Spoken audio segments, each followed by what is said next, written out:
Kericuhan ini terjadi saat sejumlah pengemudi ojol menyerang markas debt collector di kawasan Mangga Besar, Jakarta sore tadi. Sejumlah sepeda motor yang diduga milik para debt collector bahkan menjadi sasaran pengerusakan. Aksi brutal para pengemudi ojol ini dipicu kemarahan mereka atas ulah para penagih hutang yang memberhentikan paksa sepeda motor salah seorang pengemudi ojol dengan tuduhan belum membayar angsuran. Saat bernegosiasi, pengemudi ojol justru menjadi sasaran pemukulan oleh para penagih hutang. Ojol dengan kita bisa bilang pihak ketiga dari finance ya. Pihak ketiga dari finance ya. Di sini udah ada dari Polsek Sawah Besar dan Polres Metro Jakarta Pusat kita sudah bubarkan. Tadi korban juga sudah kita bawa Polsek Sawah Besar dan masa berangsur-angsur bubar. Ya. Ini dipicu karena penarikan motor atau gimana sih, Bang? Ya, ini nanti sedang kita dalami ya. Nanti kita sampaikan. Saat ini kasus antara ojol dan debt collector pun tengah dalam penyelidikan kepolisian.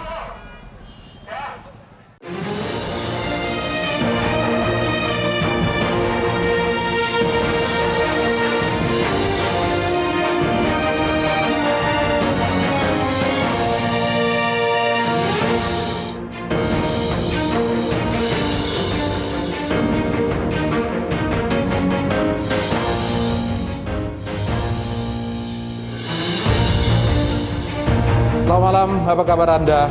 Pemirsa menemani istirahat Anda bersama keluarga, kami hadirkan rangkaian informasi penting yang kami pilihkan untuk Anda. Inilah Ainus Prime, saya Latif Sregar. Sempat ditolak di 5 rumah sakit, seorang pasien kritis COVID-19 di Mojokerto akhirnya tertolong karena menemukan pasokan oksigen di agen. Pasien yang ada di dalam mobil diberi bantuan oksigen.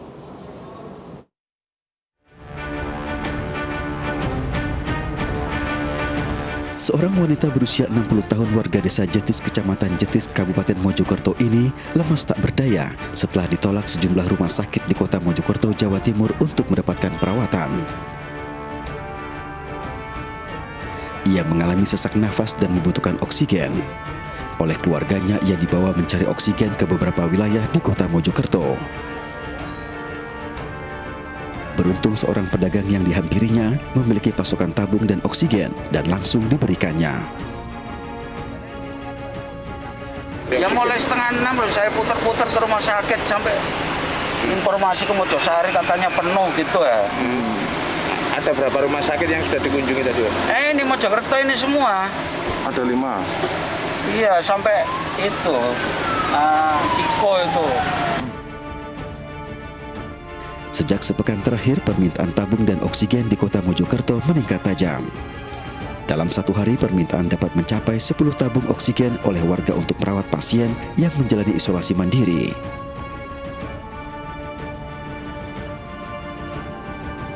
Selain di Mojokerto, tingginya permintaan oksigen oleh warga juga terjadi di Bandung, Jawa Barat.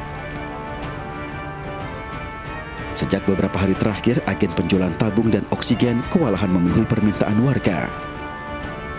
Sepanjang hari, hilir mudik warga datang untuk mengisi ulang oksigen. Sekarang masih lagi, bisa? Sekarang lagi kosong, Kak. Oh, udah berapa hari, Kang? Udah 2 hari. Oh, 2 hari kosong. Iya. Ada lagi katanya rencana kapan, Kang? Rencana paling agak sorean. Datang lagi dari pabrik. Tapi permintaan banyak gitu. Oh, lumayan, permintaan banyak. Biasanya kemarin masih bisa terakhir, tapi tadi udah kosong. Biasanya di sini 24 jam suka ada terus kalau jam isi. Nah kebetulan hari ini nggak ada kosong atau mau cari kemana ini juga. Katanya kosong, tapi tadi pagi tuh kesini jam 8-an, bilangnya sudah jam 9 kesini kosong. Langkanya pasokan oksigen di sejumlah agen di kota Bandung ini dikarenakan distributor membatasi pengisian bagi agen dan industri. Distributor kini lebih banyak mengirim ke sejumlah rumah sakit. Gubernur DKI Jakarta geram karena kantor non-esensial tetap buka di masa PPKM darurat. Selain menghentikan operasional, Satgas Penegakan Hukum juga akan membawanya ke proses pidana. Ini bukan soal ngosongin Jakarta. Setiap hari kita nguburin orang, Pak. Bapak ambil tanggung jawab. Semua buntung, Pak. Nggak ada yang untung, Pak. Kalau ini jalan terus seperti ini. Gubernur DKI Jakarta Anies Baswedan geram dan menegur pimpinan sebuah perusahaan yang melanggar aturan PPKM darurat. Dalam sidak bersama Polda Metro Jaya, Anies mendapati 3 perusahaan yang melanggar aturan PPKM darurat. Dari 3 perusahaan yang disidak, salah satunya adalah perusahaan pemasaran properti yang masuk dalam kategori non-esensial dan non-kritikal, sehingga wajib menerapkan work from home 100%. Selanjutnya adalah perusahaan asuransi yang menggelar ketentuan maksimum kapasitas pekerja bagi perkantoran esensial, yakni 50%. Anies semakin geram ketika menemukan wanita hamil 8 bulan yang harus tetap bekerja di kantor, di tengah tingginya kasus COVID-19.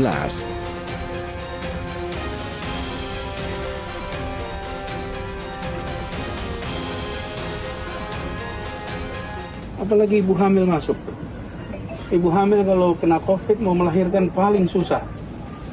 Pagi ini saya terima 1 ibu hamil meninggal. Kenapa? Melahirkan COVID. Iya, Pak.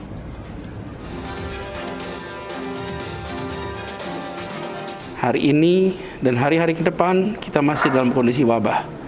Ambil sikap bertanggung jawab. Lindungi pekerja Anda dengan cara izinkan mereka bekerja dari rumah. Taati semua ketentuan pemerintah. Bila melanggar, maka kepolisian akan bertindak, Dinas Tenaga Kerja akan bertindak. Tapi pada akhirnya kembali pada kita semua. Ironis, lantainya 43, semuanya terdidik, semuanya mengerti aturan hukum, tapi tidak mentaati hukum. Kita akan tindak tegas semuanya. Perusahaan yang melanggar ditutup sementara dan dikenakan sanksi administratif. Polda Metro Jaya juga akan melanjutkan proses hukum kepada pimpinan perusahaan karena diduga melanggar pasal 14 Undang-Undang Wabah Penyakit serta Undang-Undang Ketenagakerjaan.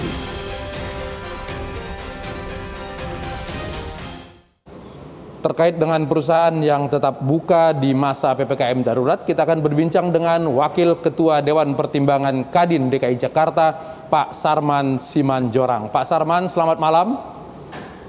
Selamat malam Mas Latif, salam sehat dan salam sehat Pak Sarman.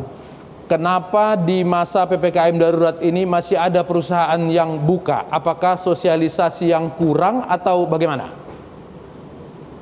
Ya, memang ini sangat kita sayangkan sekali bahwa di masa PPKM darurat ini masih ada teman-teman kita yang nekat membuka padahal sektor usaha mereka adalah non-esensial dan juga non-kritikal. Ini memang sangat-sangat memprihatinkan sekali, ya, karena bagi kita pengusaha sebenarnya sekalipun penerapan PPKM darurat ini dari hati kecil kita memang sangat-sangat berat karena itu akan langsung disentuhkan dengan omset, profit, dan biaya operasional kita. Tapi kita tahu bahwa ini adalah satu kebijakan yang memang harus dipilih oleh pemerintah. Kita tahu pemerintah dalam meneruskan ini sangat sulit. Di satu sisi juga ingin menyelamatkan daripada ekonomi kita, tapi di satu sisi juga ingin menyelamatkan kita semuanya. Dan kita yakini bahwasanya pemerintah pasti akan mengedepankan keselamatan masyarakat kita. Nah, dalam hal ini, memang kalau kita lihat bahwasanya PPKM ini kan sudah dilaksanakan. Artinya PPKM mikro ditingkatkan lagi statusnya menjadi PPKM darurat. Artinya situasi ini sudah diketahui oleh para pengusaha, Pak Sarman, ketika PPKM mikro penebalan kemarin berlaku, ya? Saya rasa semuanya sudah pasti tahu, ya, karena saya rasa memang ada instruksi gubernur, instruksi Mendagri, dan seluruh hampir institusi juga sudah mengumumkan bahwa ini adalah keadaan darurat, di mana memang bahwa lonjakan kasus ini sudah melampaui daripada di luar daripada dugaan kita. Dan ini menyangkut kemanusiaan. Jadi saya sangat mengerti psikologi Pak Gubernur yang sudah boleh dikatakan dan tuntunan ya dengan seluruh aparatnya bagaimana supaya kita mampu menekan pandemi ini. Tapi kalau masih ada perusahaan-perusahaan yang non esensial dan kritikal yang buka, ini memang sangat-sangat menyedihkan sekali gitu loh. Dan kami dari minggu kemarin juga sudah menyampaikan kepada pemerintah bahwa dalam menerapkan PPKM darurat ini pertaruhan kita 14 hari ke depan. Artinya di sini adalah harus tegas, jelas, nol kompromi. Kami pengusaha siap diberikan sanksi kalau memang betul-betul itu melanggar daripada PPKM darurat ini. Supaya apa? Supaya kita ingin merasakan efektivitas daripada PPKM darurat ini. Dalam 14 hari ke depan kita harus melihat bahwa kita mampu mengendalikan dan menekan laju penyebaran COVID ini sehingga nanti pemerintah akan memperlonggar lagi kita berbagai aktivitas masyarakat dan dunia usaha dan pelan-pelan seluruh sektor usaha akan bisa bangkit kembali. Itu menjadi harapan kita. Gitu. Baik Pak Sarman. Pak Sarman, kalau dari Gubernur ada sanksi penutupan kantor, dari polisi akan ada pidana karena melanggar undang-undang wabah. Kalau dari Kadin sendiri bisa ada sanksi juga kepada anggotanya? Ya, pertama begini, saya rasa sanksi yang telah dibuat oleh pemerintah dan ini kan juga mengacu pada Undang-Undang Nomor 4 Tahun 1984 ya tentang wabah penyakit menular dan juga Instruksi Mendagri Nomor 16 Tahun 2021. Di sini sudah jelas bahwa memang siapapun pelanggar daripada PPKM darurat ini bagi pengusaha, pertama mungkin akan ada sanksi administrasi, yang kedua akan ada sanksi penutupan. Kemudian itu juga mungkin akan ada sanksi pidana 1 tahun dan juga mungkin denda 1 juta. Tapi di sini bukan masalahnya denda 1 juta itu, tapi ini menyangkut daripada nyawa manusia ya, nyawa manusia. Saya terus terang aja ya, bahwasanya di lingkungan saya ini udah banyak terpapar. Teman saya banyak terpapar. Artinya bahwa varian ini sangat betul-betul cepat penularannya. Jadi memang partisipasi kita semuanya, yaitu partisipasi dunia usaha terutama, masyarakat terutama, ini harus betul-betul berjalan gitu loh. Nah, jadi dalam hal ini memang ya kami dari Kadin tentu akan melihat apakah nanti akan ada sanksi apa tidak. Tapi ini dari kami, kita bukan masalah sanksi ini sebenarnya, tapi kesadaran kita bersama bagaimana kita mendorong agar semuanya kita betul-betul melaksanakan apa yang menjadi kebijakan pemerintah ini untuk masa depan kita bersama. Karena ini adalah keselamatan kita bersama. Kalau bagi kita pengusaha adalah bagaimana supaya ekonomi kita bisa bangkit kembali, ya omset kita bisa dapat kembali, keuntungan bisa dapat kita kembali, dan pelan-pelan pertumbuhan ekonomi kita akan mengarah yang positif. Baik. Oke, jadi kewajiban kita semuanya untuk kemudian berdiam di rumah dan menjaga penyebaran COVID tidak semakin bertambah. Pak Sarman, terima kasih sudah berbagi di iNews Prime. Selamat malam. PPKM darurat ditandai dengan kewajiban berdiam di rumah. Tapi di Malang, Jawa Timur, sejumlah pocong berkeliaran menertibkan warga yang berada di jalanan. Informasi tersebut menjadi satu dari 5 berita pilihan yang kami siapkan untuk Anda.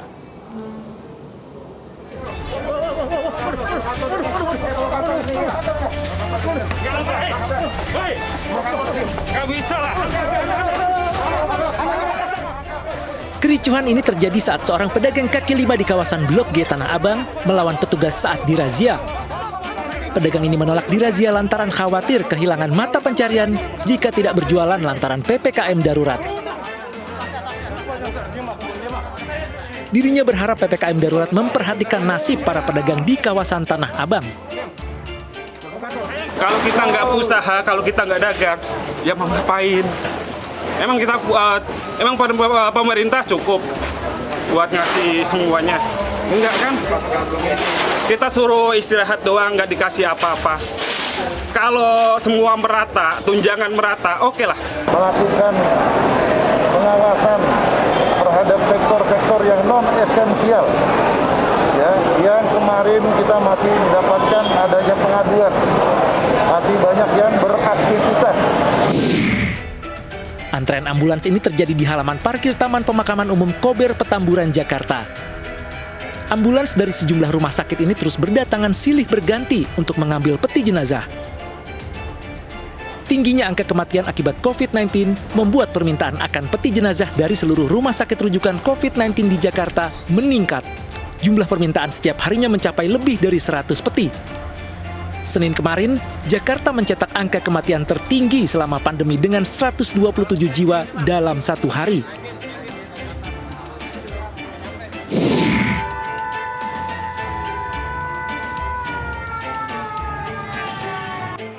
10 bangunan semi permanen di kawasan Medan Maimun, Sumatera Utara ludes terbakar.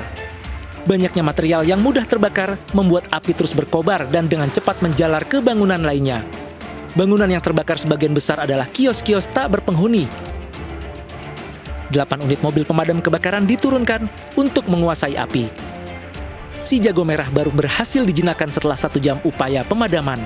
Tidak ada korban jiwa dalam peristiwa ini, namun kerugian ditaksir mencapai ratusan juta rupiah.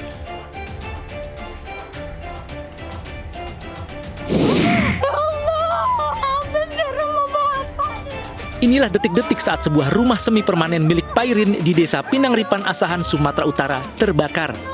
Anak pemilik rumah hanya bisa histeris mengetahui rumah orang tuanya terbakar. Diduga rumah dibakar oleh seorang yang sakit hati dengan anak pemilik rumah.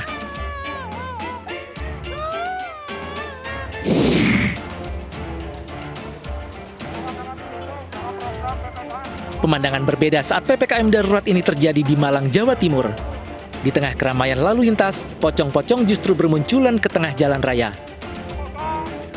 Tidak hanya di lampu merah, pocong-pocong ini juga mematikan lampu di sejumlah tempat yang masih ada kerumunan warga. Aksi teatrikal pocong ini adalah salah satu upaya menerapkan PPKM darurat di Kota Malang. Lebih lanjut, aparat gabungan berharap setiap warga dapat mematuhi semua peraturan selama PPKM darurat guna menekan laju persebaran COVID-19.